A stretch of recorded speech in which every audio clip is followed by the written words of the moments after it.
جا رہا ہے کہ یہ ہماری زندگی کا جو مطلب ایک جو لائف سپین ہے ہمارا اس کی مدت کم کر رہا ہے یہ. دیکھیں جو اسموگ ہے سب سے پہلے یہ دو لفظوں کا منبع ہے جس کو ہم ایک فوگ جس کو ہم دھند کہتے ہیں اس کا فوگ کا اور اسموک جس کو ہم دھواں کہتے ہیں. جب دونوں آپس میں انٹریکٹ کرتے ہیں تو اس سے بنتا اسموگ یعنی کہ دو الفاظ کو مل کے ایک الفاظ بنا اس کے اسموگ. اب یہ دھواں کہاں سے آتا ہے؟ فوگ تو آلریڈی ہماری ہوتی تھی. یہ ڈینجرس کیسے دھواں کہاں سے آتا ہے؟ یہ دھواں جو ہمارے ڈفرنٹ قسم کی جو ہم وہیکلز یوز کرتے ہیں ہم ڈفرنٹ قسم کی جو کیا کہ ہماری فیکٹریز لگی ہوئی ہیں یا ہمارے ڈفرنٹ سورسز ہیں جہاں پر ہم یعنی کہ ایندھن کے لیے یوز کرتے ہیں وہاں سے دھواں پیدا ہوتا ہے.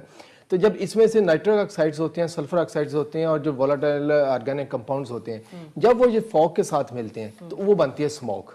تو جس کی وجہ سے ہماری ایک نیگیٹو امپیکٹس ہیں. اب دیکھیں جو کہ نائٹرک آکسائڈز ہیں میجر جو ہوتا ہے ان کے جو پرابلم ہوتے ہیں یہ ہمارے سانس کی بیماریاں ہوتی ہیں ہمارے پھیپھڑوں کی بیماریاں ہوتی ہیں اور جس میں اس میں سلفر آکسائڈ جو ہوتے ہیں کہ یہ اگر سلفر آکسائڈز کی خدا نخواستہ فیوچر میں بہت زیادہ یعنی کہ اس کی جو کہ مقدار ہوا میں بڑھ گئی تو اس کا یہ مطلب ہو جاتا ہے کہ تیزابی بارش بھی ہو سکتی ہے. کیوں سلفر ڈائی آکسائڈ جو ہوتا ہے اس کو تیزاب کہتے ہیں جو کہ ہم عام فہم میں بھی کرتے ہیں. آپ کو پتہ ہے تیزاب کسی بھی حصے پہ پڑے تو اس کا کیا امپیکٹ آتا ہے. اگر اس کی کنسنٹریشن اسی طرح بڑھتی رہی ایک سرٹن کے اسٹیج پہ جا کے یعنی کہ اس کو کراس کر کے لمٹ کو اس کے بعد اگر تیزابی کا جو کنٹینٹ ذرا ہو گیا تو وہ بہت زیادہ ڈینجرس ہوگا نہ صرف انسانوں کے لیے بلکہ تمام نباتات کے لیے جس میں ہمارے پودے بھی ہیں جانور بھی ہیں یا کسی قسم کی فصلیں بھی ہیں سارا اس میں انکلوڈ ہوتا ہے. رائٹ شکیل صاحب یہ جو ایک دم سے ہم اکتوبر اور نومبر کے ماہ میں آ کے اس پر ڈیبیٹ اس پر چیزیں ڈیبیٹ تو خیر معذرت کے ساتھ اتنی نہیں نظر آتی. صرف لوگ اپنے سوشل میڈیا پہ جا کے اس کے حوالے سے کچھ ٹویٹس کر دیں گے یا ہم احتیاطی تدابیر میں جو ہے وہ چیز استعمال کرتے ہوئے کہ بھائی زیادہ سے زیادہ ایک فارمیسی میں جا کے اپنے لیے ماسک لے لیں گے. وہ ایک ٹھوس ایکشن نہیں نظر آ رہا جس سے بچا جا سکے. کیا ہماری سیریسنس نہیں ہے اور کیا اقدامات لیے جا سکتے کیونکہ اور یہ کب سے مطلب سلسلہ چلا آ رہا ہے؟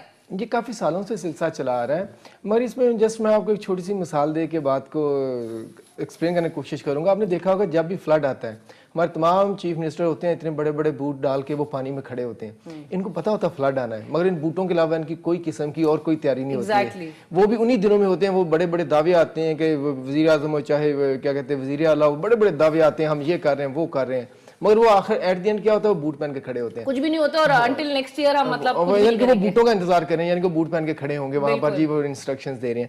یہی معاملہ ماحول کا ہے.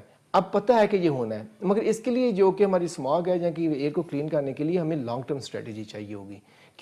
کیونکہ جو پارٹیکلز ہوا میں ہوتے ہیں یہ اسموکس ہوتے ہیں اس کو کہاں سے پہلے جب بات کی گاڑیوں سے آتے ہیں انڈسٹری سے آتے ہیں. اب ہمیں گاڑیوں کے یوز کا پیٹرن چینج کرنا پڑے گا. لیکن آپ کو لگتا ہے کہ یہ گاڑیوں سے زیادہ ہے بجائے اس کے کہ ٹرکس اور جو ٹو ویلر ساری گاڑیاں اس میں ساری آتی ہیں اس میں یہ ساری آتی ہیں. دیکھیں جس میں بھی فوسل فیول برن ہوتا ہے چاہے وہ چھوٹی گاڑی ہو چاہے بڑی گاڑی ہو یعنی کہ کیا وہ اس طرح ہے کہ چھوٹی فیکٹری بڑی فیکٹری آپ کہہ لیں جی اس میں کم دھواں نکلا اس سے زیادہ نکلتا ہے. دھواں تو دونوں سے نکلا زہریلا ہے. ہمیں اس سسٹم کو ٹھیک کرنا ہے. اچھا یہ جو دوسرے دیگر ممالک میں چین نے بھی یہ اختیار کیا پھر انڈیا کی بھی بات آ رہی ہے وہ جو آڈ ایون کار ریشننگ کی جو بات کی جاتی ہے کہ بھئی ایک دن ایون نمبر کی گاڑیاں جو ہے نمبر پلیٹ والی وہ سڑکوں پہ نظر آئیں گے ایک دن آڈ نمبر پلیٹ والی گاڑیاں اس سے کچھ امپیکٹ دیکھیں اس میں کو آپ کیا کہتے ہیں کہ یہ ہوتا ہے کہ یعنی کہ